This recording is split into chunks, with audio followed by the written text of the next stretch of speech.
वचन मां इस्तेमालु करणु थी चाहियां द किंग्स जेम्स बाइबल मां, जेको अधिकार में एम्पल बाइबल विरासत में बाइबल इस्तेमालु कंदी आहियां। 2 कुरिन्थियंस 11:3 उन जे हिसाब सां पौलुस चए थो कि ॾकणो आहे कि जीअं नांग पंहिंजी चालाकी सां हवा खे ॿाहिरि कंदो आहे ऐं डंक हणंदो, उहे ई तोजे मन उन सिहाई सां पवित्रता सां जेको तव्हांजे मसीह सां गॾु हुजणु खपे काथे भ्रष्ट न थिए। छा कोई इन सां राज़ी आहे कि जीवन ॾाढो मुश्किल आहे ऐं तव्हां कंदा आहियो? एमेन। कि मूंखे चयो हुयो कि 1 महीनो पहिरें कोई अहिड़ो कोई आहे जेको खोड़ सालनि खां गिरजे में थो वञे ऐं जीवन में सचमुच ॾाढो संघर्ष। उन चई तव्हांखे नथो लॻे कि हिकु मसीहो ठहणु ॾाढो ॾाढो मुश्किल आहे? मां हुनखे चयो न। हिकु वक़्तु हुयो जॾहिं मां शायदि हा चवां, पर इहो मूंखे सिखण खां पहिरीं हो ऐं कीअं मसीह वठणु खपे। उते वञी करे ऐं उन सादगी सां गॾु मुंहिंजी ॻाल्हि थी। तव्हां इन खे सुञाणे ठाहे था सघो ऐं तव्हांजे लाइ भयानक सुपिनो ठही थो सघे अगरि तव्हां कुझु सफलता कोन था पाए सघो त। अगरि तव्हां मसीह जी सादगी में रहण जो तरीक़ो सिखी वेंदव त तव्हां जी सघंदव। मां माण्हुनि सां ॻाल्हाईंदी आहियां मसीह जे बारे में, उनखे क़बूल करण जे बारे में। मां चवंदी आहियां, उहे चवंदा आहिनि कि उन्हनि खे स्वीकार कयो ऐं परमेश्वर जो पुट ठहण जी शक्ति ॾियो जीअं पाए सघूं। ॾिसो, ॾाढो वॾो अंतर हूंदो आहे हासिल करण ऐं स्वीकार करण में। ऐं हासिल करण जो मतिलबु हूंदो आहे त संघर्ष जी कोशिश मिलणु। त असां चवंदा आहियूं, छा तोखे चङाई हासिल थी? छा उपलब्धि मिली वई तोखे? छा तोखे पवित्र आत्मा मिली? छा तोखे प्रभु जो स्पर्श मिलियो? छा तव्हांखे प्रभु मिलियो? इहे ॻाल्हियूं ॿुधी करे असां पंहिंजी कोशिश करणु शुरू कंदा आहियूं। पर स्वीकार करण जो मतिलबु आहे हिकु पात्र ठहणु ऐं स्वीकार करणु जेको वियो आहे।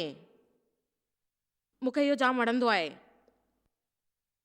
त असां प्रभु जी सेवा करणु ॾुखियो कोन्हे, असां ॾाढो उलझिया आहियूं ऐं उनखे उलझण छॾे ॾींदा आहियूं। ऐं मां बि हिकु ॾाढी उलझन इंसान हुयसि, पर ॾाढी उलझियल हुयसि। सच थी ॿुधायां कि काई शइ सादी हूंदी आहे, मां उनखे पहचानींदी आहियां ऐं चवंदी आहियां तव्हां खोड़ सारी शिक्षाऊं ॿुधियूं आहिनि ऐं तव्हां मुंहिंजी जाम ॻाल्हियूं ॿुधियूं आहिनि अखाणियूं। कीअं मां जॾहिं माण्हुनि खे घर में घुराईंदी हुयसि, असां करण वारा हुयासीं हिकु सादो सामाजिक मिलणु जेको उहो हो कि माण्हुनि खे ख़बर पए। गुलाब जामुन सां गॾु ऐं असां गर्मा गर्म चांहि बि पीअंदा हुयासीं। असांखे हिकु हफ़्तो ॾिनो हुयो कि असां उन ॻाल्हियुनि मां, सपननि मां, भयानक सपननि मां ॿाहिरि निकिरी सघूं, घर जी सफ़ाई करे सघूं, उनखे चमकाए सघूं, उनखे उन सां गॾु गुलनि जा पौधा लॻाए सघूं। हे छा थी वियो? असां फर्नीचर वरितो ऐं पोइ असां वञी करे उन शयुनि सां गॾु पौधा लॻायासीं ऐं असां उन खां पैसा बि कोन वरितासीं। उहो घर असांजो न हुयो। इहो सच में बिल्कुलु सच आहे। मां देव सां बि गुस्सो थी वेंदी हुयसि, छाकाणि त मदद न कंदो हो। उहो ॿाहिरि वेंदो हुयो गोल्फ खेॾण लाइ ऐं मज़ो वठंदो हुयो ऐं मां घर में वेही करे पार्टी जी तयारी करण जी कंदी हुयसि। ऐं जेको असां करण वारा हुयासीं, मां सिखियो ऐं सिखां थी, हाणे बि सिखंदी आहियां। अगरि असां मसीह सां गॾु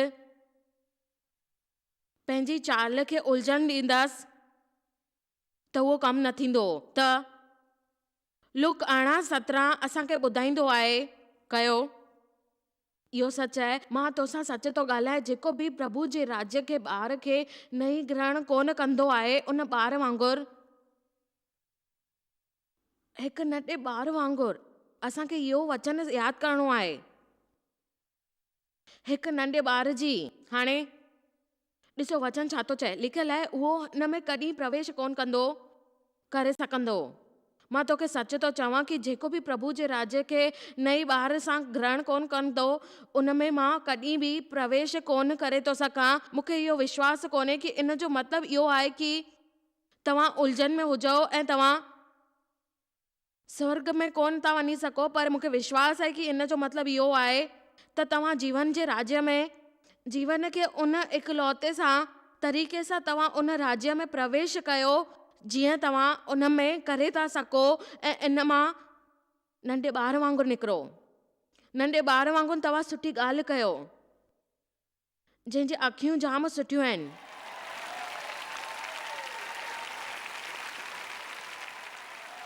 उन ते विश्वास कयो जेको उन में आहे।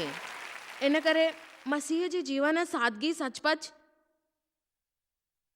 ऐं सवली उन खे सम्झी नथा सघूं, उहो असांजे मथां वेंदी आहे। ईअं न आहे ख़ाली किताब न पढ़ो, उन ते विश्वास कयो, अमल कयो ऐं उहो कमु कंदो। पर ओ न असांखे सम्झणो पवंदो आहे, कटणु गणणु हूंदो आहे, उन जी सिद्धांत ठाहिण पौधा आहिनि ऐं इन जे बारे में बहस करणी पवंदी आहे। असांखे 500 संत प्रधानिया जी ज़रूरत पवंदी आहे, छो त असां सभिनी खे राज़ी कोन कंदा आहियूं। जेको लिखियलु आहे ख़बर अथव, इहा चरियाप आहे, पर मसीह सवली आहे। यीशु चयो मूंखे मथां विश्वास कर, मां इन जो रखियलु रखंदमि। अॼु जो ॾींहुं चिंता में बर्बाद न कयो, सुभाणे चिंता करण जे लाइ तव्हां वटि कुझु हूंदो ऐं सुभाणे चिंता में पंहिंजो अॼु न विञायो। सरल आहे, पंहिंजी चिंता मूंखे ॾेई छॾियो ऐं तव्हां इन सां निपटी न सघंदो, मां इन सां निपटां थो।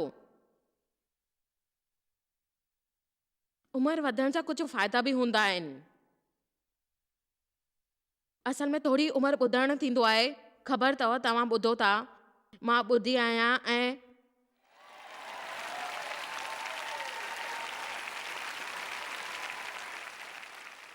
असां ॿुढा शब्द न इस्तेमालु करण जी कोशिशि कंदा आहियूं, पर कुझु सचपच सुठी ॻाल्हियूं हूंदियूं आहिनि, छो त असां जेतिरो वधीक जिंदा आहियूं ऐं ओतिरो ई वधीक तजुर्बो हासिलु कंदा आहियूं। मिसाल जे लाइ मां हाणे चङी तरह सम्झी वई आहियां कि जेकी चिंता करण सां कुझु फ़ाइदो कोन थींदो आहे, छो त असां उन खां हिकु बि शइ बदिले नथा सघूं ऐं उहो तव्हांखे पेट जो सूरु, मथे जो सूरु सुम्ही न सघंदव ऐं पोइ तव्हांखे चवंदो चेले जो सूरु आहे, कुझु तव्हां सां कुझु बदिलाव न थींदो ऐं प्रभुअ खे तव्हां प्रभावित न करे सघंदव, कुझु बि न। ख़बर अथव मां माण्हू खे सेखारण जी कोशिशि कंदी आहियां कि उन्हनि खे चिंता न करणु खपे, पर नतीजो इहो आहे कि उनखे मां चई सघां कि तव्हांखे अधिकार आहे, उहो ई करिणो आहे। सचपच खोड़ दफ़ा असां हिकु अहिड़ो कुझु जवाबु हूंदो आहे जेको असांखे घटिया लॻंदो आहे ऐं असां उनखे छॾे ॾींदा आहियूं, असां उन जे चकर में न पवंदा आहियूं। हालेलुया। छड़ो हिकु तरीक़ो आहे जंहिंसां तव्हां शादीअ में ख़ुशि रही था सघो, छो त तव्हां ॻाल्हि जी ॾाढी संभावना हूंदी आहे तव्हांजी शादी अहिड़े माण्हू सां हूंदी आहे जेके तव्हां बिल्कुलु उबतो आहे।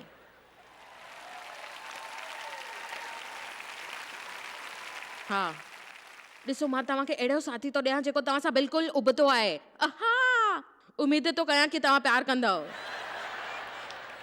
मूंखे इहो वचन प्यारो लॻंदो आहे, मर्दनि पंहिंजे माउ पीउ खे छॾे करे पंहिंजी ज़ाल सां मिलण न रहंदो ऐं हिकु शरीर ठहियलु रहंदा, ॾाढो सुठो लॻंदो आहे ॿुधण में, पर इहो थियणु सम्झणु इहा समस्या हूंदी आहे ऐं खोड़ साल इहे लॻंदा आहिनि, जाम साल लॻी वेंदा आहिनि इहो थियण में। तव्हांखे ख़बर आहे जॾहिं तव्हां खोड़ वक़्त ताईं कंहिंखे मटाइण जी कोशिशि करे चुका हूंदा आहियो, हुन में कामयाबु कोन थींदा आहियो, आख़िर में कोशिशि करणु बंदि करे छॾींदा आहियो। इहो तरीक़ो आहे जेको तव्हांखे ख़बर पवंदी आहे ईअं ई थींदो आहे जेको थींदो। प्रभु जी स्तुति थिए ऐं मां आईंदा हिन खे वधीक न ॾियण वारी आहियां मुंहिंजे पंहिंजी तकलीफ़ुनि सां गॾु। मां ख़ुशि आहियां प्रभु जे रहण में। ध्यानु ॾिजो, अगरि तव्हांजी शादी अहिड़े माण्हू सां थिए जेको तव्हांखे पसंदि कोन्हे या तव्हांखे ॿार थी विया आहिनि उहो बि तव्हांखे पसंदि कोन्हे, कोशिशि करणु बंदि कयो। तव्हां कुम्हार कोन आहियो, ख़ुशीअ सां जीवन खे गुज़ारियो। अगरि तव्हांखे कंहिंखे बदिलण जी कोशिशि कई आहे त तव्हां पाण खे बदिलियो ऐं प्रभुअ खे चओ, केरु चओ, प्रभु जी स्तुति थिए।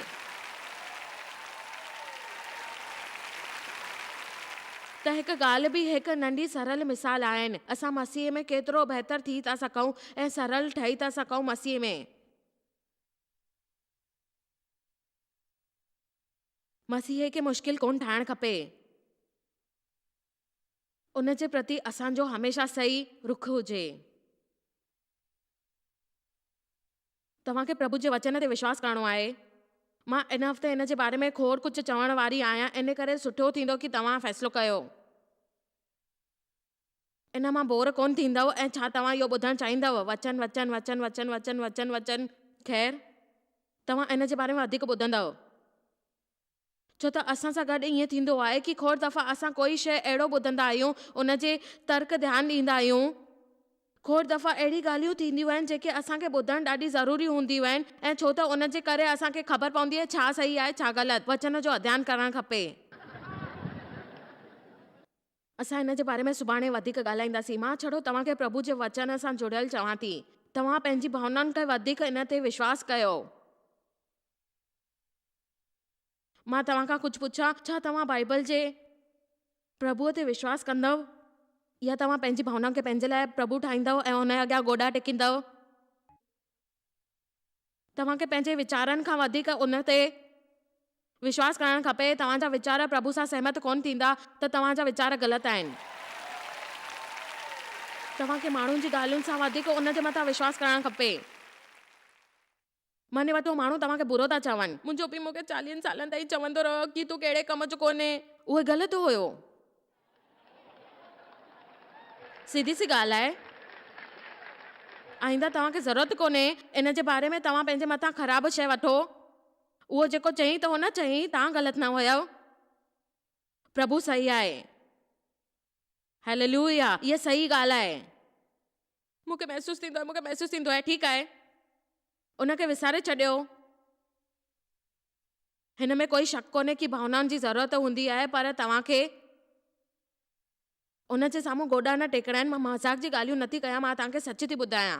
जीवन में इहे ई ॻाल्हियूं आहिनि जेकी समस्या थींदियूं आहिनि। 15 सालनि ताईं मुंहिंजो शोषण थियो, मां तव्हांखे ॿुधाए चुकी आहियां, इहे ॻाल्हियूं ॿुधायां थी। तव्हांजे जीवन में इहो ठीकु कंदो जंहिंमहिल प्रभु ईंदो।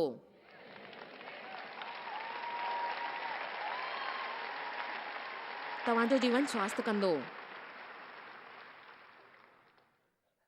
यूहन्ना 8:31-32 असां आज़ाद आहियूं मसीह में। तॾहिं यीशु उन्हनि यहूदियुनि खे उन जी प्रति कई हुई, चयो हुई, मुंहिंजे वचन में ठहंदा रहो ऐं मुंहिंजे वचन खे जीअंदा रहो। ख़ाली पढ़ो न उनखे, तव्हांखे इहो करिणो न आहे। ऐं तव्हां गुज़री वेंदा 20 मिंट तव्हां प्रचार ॿुधी करे हली वेंदा आहियो ऐं तव्हां चवंदव कि तव्हां हिन जे हिसो थी करे पंहिंजो कमु करे वरितो, पर शैतान ईअं कंदो आहे कि उहो तव्हांखे हमेशह जीआरींदो आहे, धरतीअ ते फुले करे न रहणु ॾींदो आहे। अगरि तव्हां इहो कयो था ऐं तव्हां चओ था कि इहो सभु मूंखे प्यारो लॻंदो आहे, तव्हां ॼाणींदा आहियो सच तव्हांखे आज़ादु कंदो, हमेशह आज़ादु।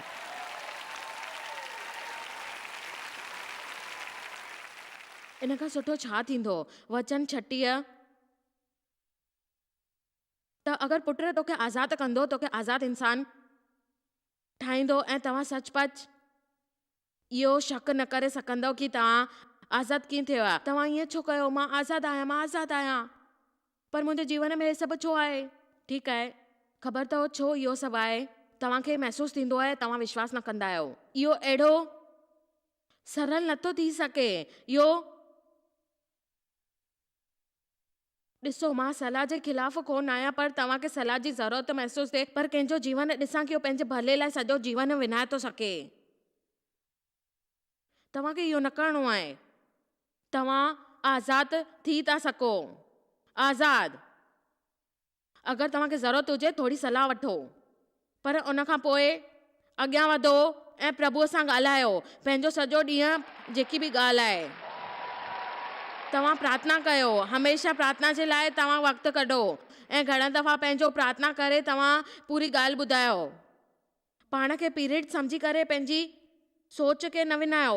प्रभु जे वचन ते विश्वास रखो। पुराणी ॻाल्हियूं विसारे छॾियो, उन शयुनि खे विसारे छॾियो जेको तव्हांखे दुख थी पहुचाए, ऐं तव्हांखे माफ़ी मिली वेंदी। जॾहिं मां इहो कंदी आहियां मुंहिंजो कंहिंजो मज़ाक उॾाइण जी काई भावना न हूंदी आहे, बल्कि मां कोशिशि कंदी आहियां कि तव्हांखे सच ॾेखारण जी इहा केतिरी चरापा आहे। पंहिंजो सॼो जीवन पंहिंजे भावनाउनि ते विश्वास करे गुज़ारियो था ऐं उहे ॻाल्हियूं हूंदियूं आहिनि सभिनीनि खां वधीक धोखेबाज़, दुर्गंधी। तव्हां हिकु शइ जे बारे में 1000 तरीक़े सां महसूसु कंदा आहियो सॼे महीने में।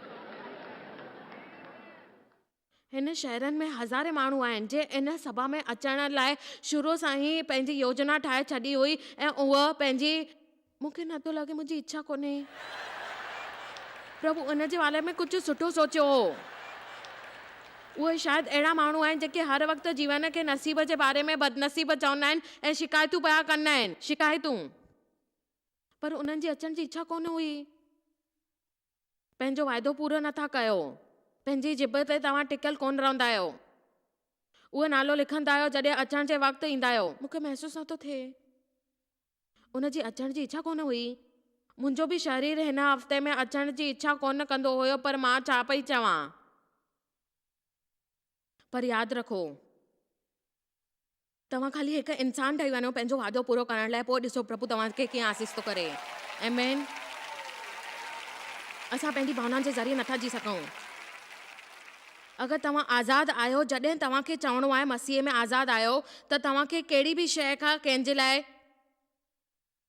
आज़ादु आहियो। तव्हांखे छड़ो इहे ॻाल्हियूं न रखणियूं आहिनि कि तव्हां छा करे सघंदव कुझु करण जे लाइ। आमीन। तव्हां आज़ादु थींदा आहियो अॻियां ॿुधी करे कुझु आज़माइण जे लाइ कोशिशि न कयो। अगरि ग़लति आहियो त तव्हां चवंदव छा? ॾिसो, अगरि तव्हांजे दिलि जो मक़सदु सही आहे त तव्हांखे सचपच विश्वास आहे कि प्रभु तव्हांखे आज़माए रहियो आहे ऐं तव्हांखे ॾेखारींदो, तव्हां ॿुधंदव कि तव्हांखे आज़माए करे तव्हांखे ख़बर पवंदी कि तव्हां ग़लति न हुयव, तव्हांखे प्रभु आज़माए पियो ऐं तव्हां पंहिंजी ग़लतीअ सां हुन खां सुधारे छॾींदव। मुंहिंजी ॻाल्हि ध्यान सां ॿुधो। असां पश्चिम सभ्यता में सचपच माण्हू कम जे बारे में चरिया हूंदा आहिनि, कम जे लाइ। मुंहिंजे वीचार सां इहो नंढो शैतान सॼो ॾींहुं असांजे कंधे ते वेठो हूंदो आहे, तूं छा करे रहियो आहे, छा करे रहियो आहे, छा करे रहियो आहे। त असांखे हिकु ॻाल्हि जो ध्यानु रखणो आहे त असां मसीह में माण्हुनि खे ख़ुशि कयूं। हलो बि, मूंखे हिन खां वधीक उमेद हुई। उन्हनि कमनि मां हिकु जेको करण जे लाइ आज़ादु आहियूं, न चवणु। ऐं तव्हां हर दफ़े सफ़ाई ॾियण जी ज़रूरत कोन्हे। न चवण सां तव्हांजो छा मतिलबु आहे? छो न? छो त तव्हांखे तजुर्बो कोन्हे, तव्हां इहो छा था कयो। असांखे माण्हुनि खे उहो करण जी आज़ादी ॾियणु खपे, उहो कयो। ऐं अगरि तव्हांखे सुञाणंदा आहियो त तव्हां हुनखे करण जे लाइ चवंदा आहियो ऐं तव्हां हुनखे चवंदा आहियो। मां तव्हांखे सम्झाइण बि कोन थी चवां कि तव्हां इहो महसूसु कयो तव्हां सही आहियो ऐं तव्हांखे सन्मान कयूं था, तव्हां इहो फ़ैसिलो कयो, उन ते समर्थ थियो। तव्हां उहो मनाइण जी कोशिशि न कयो जेको तव्हां हुन सां कराइण था चाहियो, ऐं छो त तव्हां उहो पंहिंजो स्वार्थ आहे। आमीन। असां पाप जी शक्तिअ मां आज़ादु आहियूं, पर इन जो ॾिसूं इहो मतिलबु कोन्हे कि असां पाप कोन था कयूं। असां बाइबल में इहो लिखियलु आहे रोमियो 6 में, उन जे हिसाब सां कि असां आज़ादु आहियूं पाप सां, पर असां उन ज़रिए, उन शासन जे ज़रिए असांखे इहो चवणु खपे कि तव्हांजो मतिलबु आहे त असां पाप करे दोषी कोन महसूसु करे था सघूं, छाकाणि त असांजी पवित्र आत्मा आहे ऐं पाप परे आहे। पर न, ईअं न आहे। असां ईअं नथा सम्झी सघूं, छाकाणि त इन में जाम ॻाल्हियूं आहिनि। छो त असांखे पछतावो थींदो आहे अगरि असां कहिड़ी ॻाल्हि जी शर्मिंदगी महसूसु कंदा आहियूं ऐं तव्हांखे प्रभु माफ़ी ॾींदो आहे। तव्हांखे इहो चवणु खपे, प्रभु माफ़ी ॾियो। पर तव्हां छड़ो उन तरीक़े सां जी सघंदा आहियो अगरि तव्हां अध्ययन कंदव ऐं वचन जो पालन कंदव जेको लिखियलु आहे, ऐं तव्हां उन खां नस में समाइजी वेंदव। मां तव्हांखे कुझु ॻाल्हियूं ॿुधाइण थी चाहियां जेकी जाम सुठियूं आहिनि ऐं सुभाणे ॿुधाईंदमि। मूंखे विश्वास आहे कि तव्हां सभई उते ईंदव ऐं ॿुधंदव खोड़ ध्यान सां, छो त असां सचपच कोन ॼाणींदा आहियूं। असां आज़ादु ऐं सम्मान करणु खपे इन में। यीशु चयो, मुंहिंजो वचन आत्मा ऐं जीवन आहे ऐं तव्हां आज़ादु आहियो।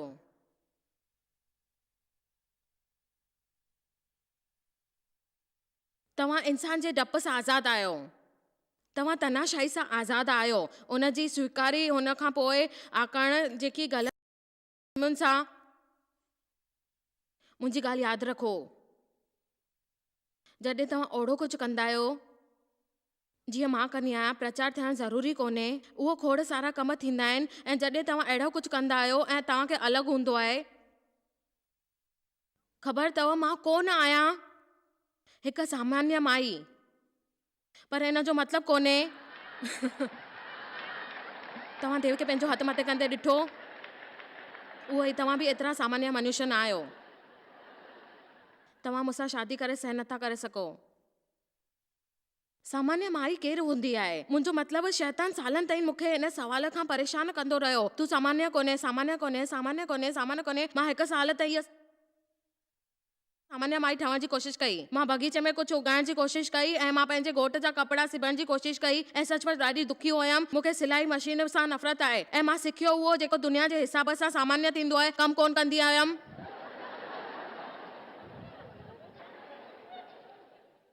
मां हर हिकु कमु करण जी कोशिशि कई जेको दुनिया जे हिसाब सां हुयो। अगरि तव्हां उहो करण जी उमेद कोन था कयो त तव्हां आज़ादु कीअं थियो?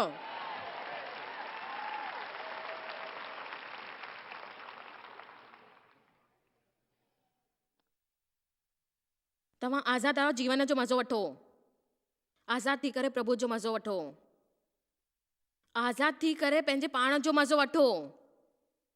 हे मुंहिंजा प्रभु, दुनिया में अहिड़ा माण्हुनि जी कमी कोन्हे जेके पाण खे पसंदि कोन कंदा आहिनि। अॼु इहो संदेश सम्झी वठो ऐं पाण सां गॾु शांतीअ ठाहे रखो। तव्हां कॾहिं पाण सां परे कोन वञी सघंदव। तव्हां जिते बि वेंदव पाण खे मौजूदु पाईंदव। इन करे फ़ैसिलो करे छॾियो, पाण खे पसंदि कंदव। इहो ठीकु आहे न? असां जॾहिं बि इहो घरु वेंदा आहियूं उते ई मौजूदु पाईंदा आहियूं। मुंहिंजो मतिलबु आहे त तव्हांखे सुठो न लॻंदो हूंदो। तव्हां उथंदा आहियो ऐं आईने में ॾिसंदा आहियो ऐं तव्हां ॾिसंदव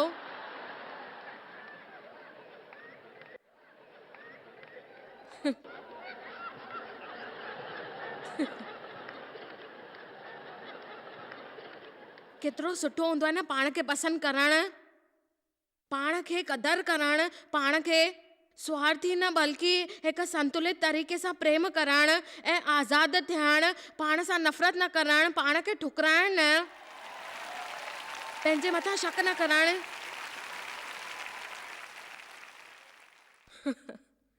हलो, हिकु माण्हू खे त इहो सम्झ में आयो।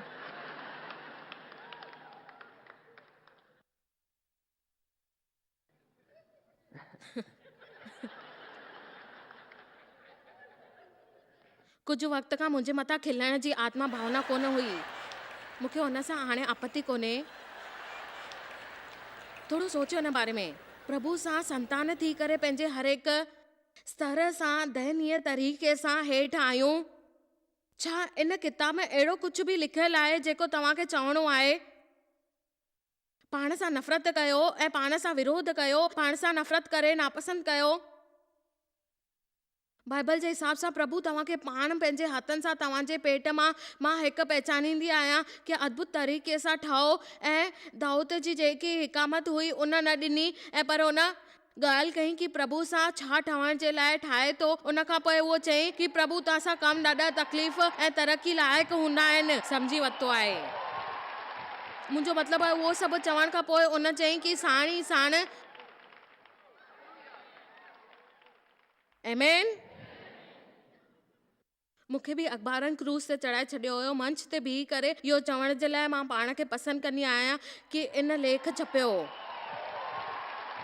मायर पाण खे पसंदि कंदी आहे, बिल्कुलु मायर जो चवणु आहे कि उहो पाण खे पसंदि कंदी आहे, पर ॾिसो मूंखे इहो न वणंदो आहे मां पंहिंजी तारीफ़ कयां। अगरि मां चवां बि, अगरि मां पाण में पाण खे ॾिसी पई हुजां हा, अगरि मां पाण में पाण खे कोन थी ॾिसी सघां, छो त मां हाणे पाण कोन खे ॾिसी थी सघां छाकाणि त मां मसीह में आहियां। ॾिसो, जॾहिं असां पंहिंजे मुक्तिदाता खे स्वीकार कंदा आहियूं ऐं उन ते अमल करणु लॻंदा आहियूं, उन जो इहो ई मतिलबु आहे त असांजी आज़ादी वॾी आहे। ऐं असां इहा हुन 8:36 जे हिसाब सां अगरि पुटु तोखे आज़ादु कंदो त सचपच तूं आज़ादु थी वेंदे ऐं पाप जी शक्ति सां मुक्त हूने ऐं असां इंसान जे डप सां आज़ादु आहियूं ऐं असां आज़ादु आहियूं। मुंहिंजो मञणु आहे कि पंहिंजे जीवन जो पंहिंजो पाण सां ऐं प्रभुअ सां। तव्हांजे लाइ सचपच इहो सम्झणु ज़रूरी आहे। मां वटि थोरी शिक्षा आहे जेकी मां तव्हांखे पहुचाइणु चाहियां थी, जीअं तव्हांखे मदद मिले। महिरबानी करे तव्हां इहा शिक्षा घुराए वठो जीअं तव्हांखे सचपच इन सां मदद मिले ऐं तव्हां जीवन में जी सघो। तव्हां कंहिंखे सुञाणींदा आहियो, उहो पाण खे पसंदि नथो करे ऐं पंहिंजे बारे में हमेशह बुरो महसूसु थो करे ऐं तव्हां उनखे सुठा उपहार ॾियो, उन सां गॾु कुझु वक़्तु बितायो ऐं उन दुनिया जे माण्हू जी मदद कयो। मसीह में चवणु आहे कि यीशू सां गॾु उहो संबंध।